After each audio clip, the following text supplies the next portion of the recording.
Prelims 2021 में आपके सामने 3 स्टेटमेंट दिए गए थे और आपको बताना था कौन सा करेक्ट है।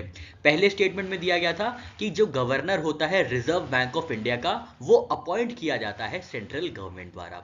ये फर्स्ट स्टेटमेंट था।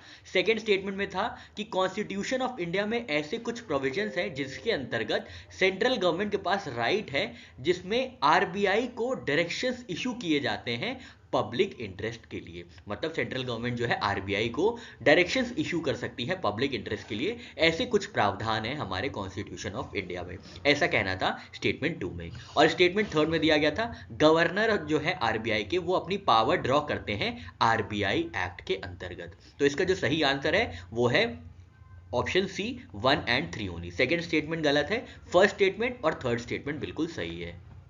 स्टेटमेंट 1 की बात करें तो बिल्कुल सही है, क्योंकि सेंट्रल गवर्नमेंट अपॉइंट करती है आरबीआई के गवर्नर को under section act of RBI act 1934। इसके साथ साथ सेंट्रल गवर्नमेंट अपॉइंट करती है governor, deputy governors and directors of RBI. तो स्टेटमेंट 1 बिल्कुल करेक्ट होता है।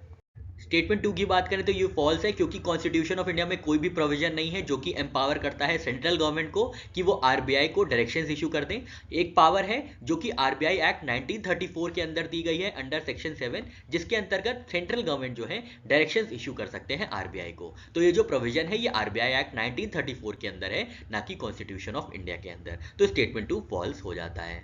स्टेटमेंट थर्ड बिल्कुल सही है, क्योंकि आरबीआई के जो गवर्नर हैं वो अपनी पावर ड्रॉ करते हैं आरबीआई एक्ट ऑफ 1934 से, जहां पे डिफाइन किया जाता है उनका appointment, tenures, power, function, responsibilities etcetera. तो स्टेटमेंट थर्ड बिल्कुल करेक्ट है। आरबीआई को स्टैब्लिश किया गया था 1 अप्रैल 1935 को और नेशनलाइज किया गया था 1 जनवरी 1949 को। आरबीआई को स्टैब्लिश किया गया था आरबीआई एक्ट ऑफ 1934 के अंदर, इसलिए ये स्टैट्यूटरी बॉडी हो जाती है, ना कि कॉन्स्टिट्यूशनल बॉडी। हेडक्वार्टर्स होता है मुंबई में। इशूअर ऑफ करेंसी की बात करें तो आरबीआई इशू करते हैं सारे नोट्स और कॉइन्स एक्सेप्ट ₹1 नोट। ठीक है, ₹1 नोट जो है वो मिनिस्ट्री ऑफ फाइनेंस जो है इशू करती है, आरबीआई इशू नहीं करते हैं। सिस्टम की बात करें तो इनके पास है मिनिमम रिजर्व सिस्टम, जिसके अंतर्गत 200 करोड़ रुपए इन्हें अपने पास जमा रखने होते हैं, जहां पे 115 करोड़ रुपए का गोल्ड होता है और 85 करोड़ का फॉरेक्स होता है। आरबीआई के ऑब्जेक्टिव्स की बात करें तो ये मॉनेटरी स्टेबिलिटी लाते हैं, करेंसी क्रेडिट एंड कंट्रोल इनके ऊपर एक ऑब्जेक्टिव होता है, फाइनेंशियल सिस्टम को रेगुलेट करते हैं और प्राइस स्टेबिलिटी प्लस ग्रोथ को मेंटेन करते हैं। ये जो प्राइस स्टेबिलिटी वाली चीज है ये आरबीआई एक्ट ऑफ अमेंडमेंट 2016 में आई थी।